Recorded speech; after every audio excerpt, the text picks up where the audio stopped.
guys, how was your weekend? Mine was really fun. Yesterday we went to the community parade, and those usually last, I want to say, close to 2 hours where we are, because there are 100 floats or something like that, and it's just a blast and everyone comes out to see it. So yesterday I was down 0.8, yesterday I was down 0.8. We went to the parade, and I had eaten decent during the day. And then when we got to the parade, we had picked up pizzas for the kids to eat at the parade. And for whatever reason, I just went to town on the pizza. And it wasn't worth it at all, because the pizza kind of got cold and I was just eating it. And I don't even know why, because it wasn't very good. And then someone had gotten some cookies that were like M&M cookies that are kind of soft, and I don't even like that kind of cookie. And I ate one of those, and then I ate a couple pieces of candy from the parade, and they weren't worth it either. Usually I'm a Twix girl. I love Twix. And so I had like a little baby Twix and one of those little Tootsie Roll midges that's vanilla, because I like the blue Tootsie Rolls. And they didn't hit the spot. I don't know why I ate them. And then on the way home, I just remember feeling like almost like barf, like heartburn, just terrible. And I was just thinking to myself, if I'm going to go off the deep end, that was not the way to do it. It was not worth it at all. Like, I didn't get joy from it. It wasn't satisfying. And so I feel like it's giving me a little bit of perspective on, like, if I'm gonna cheat, I want to do it on something that's actually good, because I just felt terrible and I didn't really even get satisfaction. Like, it didn't scratch any sort of itch for me. So it was a learning experience, but I felt terrible. And then today, I didn't eat that bad during the day, but I still feel almost like lingering, almost like heartburn, indigestion. So I don't know what I did to my gut yesterday. I did have a sugar-free coffee today. It wasn't a heavy cream coffee. It was just like a one with sugar-free syrup in it. And I don't know if that kind of contributed to this heartburny feeling I'm feeling, but I don't know. So this weekend kind of feels like a fail to me. This morning I was 3 pounds heavier. 3 pounds heavier from cheese pizza. Cheese. It wasn't even worth it. Cheese pizza. Anyway, so that was my weekend. I had a blast, but I feel like a total dum-dum. So it's like, what are you doing? Do you ever have those moments with yourself where you're just like, what were you thinking? Like, you didn't even do something good that you enjoyed. Anyway, I guess this is just going to be a marathon for me. But today we went and we looked at Christmas lights again, and we went to this house where all of the lights were animated to music. That was pretty cool. And there was a really large sidewalk in front of the house, and my kids just danced and ran back and forth and got all their energy out. So that was fun. We went to church this morning. So it wasn't that bad of a day as far as eating, but I feel so sick still. It feels like this lingering, just terrible, like even here, like just bad. So that was this weekend. That was really ridiculous. I'm trying to think of what else to tell you. Oh, I did have someone a while back that wanted me to bring up BMR, which is basal metabolic rate. So I am going to explain that to you. So basal metabolic rate is basically the amount of calories that you need just with no exercise, just kind of the amount of calories that your body uses just to exist. So mine, for my age, my gender, my height, and my weight, just to kind of stay where I'm at, is 1,965 calories. I'm 5'11". I want to say 260-ish, depending on the day. And I'm 36, almost 37, but I put 36 in there just to give myself the benefit of the doubt. So it says that my basal metabolic rate would be 1965 calories just to kind of like survive. And based on a sedentary activity level, it's something like 2350, something like that, just to kind of stay where you're at. So that is going to be different for everybody. Obviously, if you're very short, you're going to have a lower BMR, or if you're very tall, you're going to have a higher BMR. And your age plays into it as well. I want to say, like, if you're older, it's probably lower because you just don't burn as much, but I'm not a scientist. I just do know that, like, typically males are going to have it a little bit higher because they probably have more muscle mass and they're going to burn through more calories than women, and that's just the way it is. So I don't know if I buy into BMR exactly how it is. It's just a guess. Like, I could be 260 pounds of muscle and I would be burning through a lot more calories. And there's no way for some online calculator to know how my body is proportioned. But you can test it out. If you do go by calories, you can test something like that out where you tweak it a little and you see what your actual calorie deficit is. I really am not a huge fan of calorie deficit because in the past I have done Weight Watchers and I've stuck with my points, and the points tell you you can kind of have whatever is compliant with your points.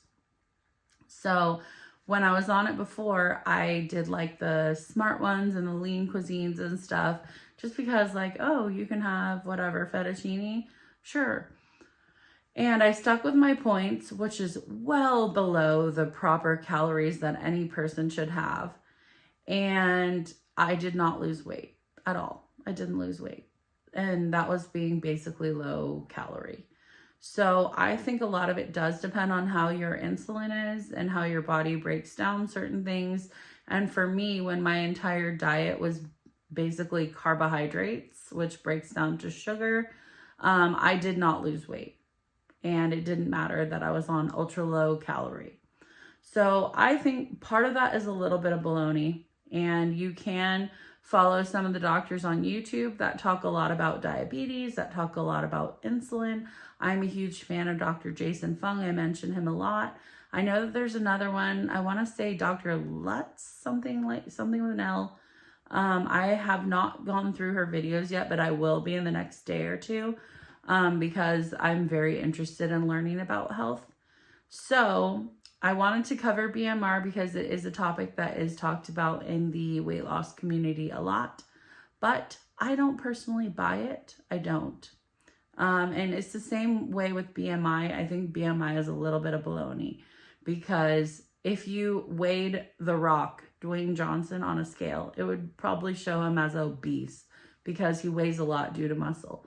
So there's no way for something like that to be able to tell how your body is composed. So I know that they have other ways of actually measuring your body composition, whether it's like, I think they have something called a DEXA scan. They have actual like water tanks that you can go in that kind of measure your body fat. They have these little pinchy things that measure body fat on like the back of your arm, I want to say. So there's other things that can kind of gauge how much actual body fat you have, but that is something of interest to some people. So yeah, my BMR is kind of close to 2,000 calories, but on this plan, when I eat in a window, I eat sometimes around 1,000 calories because you're eating a higher volume of food in a shorter amount of time, and I was eating a lot of protein, and if you look at how many calories are in an egg, it's under 100 calories usually. I want to say it's like 90 calories for a whole egg. So you can sit there and eat 6 eggs and you'd be stuffed, but you still wouldn't hit that many calories. And so if people just looked at what you ate, if you said, oh, for lunch I had 6 eggs and this many pieces of bacon or whatever, you really still wouldn't be that bad as far as calories go. And people would be like, oh my gosh, how do you eat that much? It just really depends on what you choose to eat. So that's kind of the soapbox little speech that I'm giving today, is that I don't really care how many calories I eat as long as I feel okay. I think that you can kind of gauge based on yourself how much you need. Some people are going to need more than others. I have not been working out for a majority of my plan at all. I did like a few minutes here and there. So when you're not working out, you don't really need to be that concerned. And if you do start working out, you can kind of sense where your blood sugar's at sometimes. Like in the past, I've been like, ugh, I kind of felt like I was going to pass out. So then you just stop. And that has been even on plans where I've been eating plenty of calories, but you can kind of feel your ears ring. You have to really listen to your body.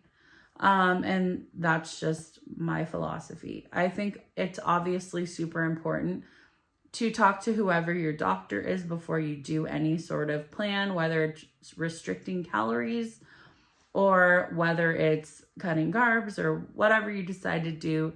Obviously, I don't know everyone on the other end of this camera. I don't know what kind of health conditions you have. I don't know if you have high blood sugar, low blood sugar, high blood pressure, whatever you have. You need to know yourself and you need to speak with your doctor before doing anything.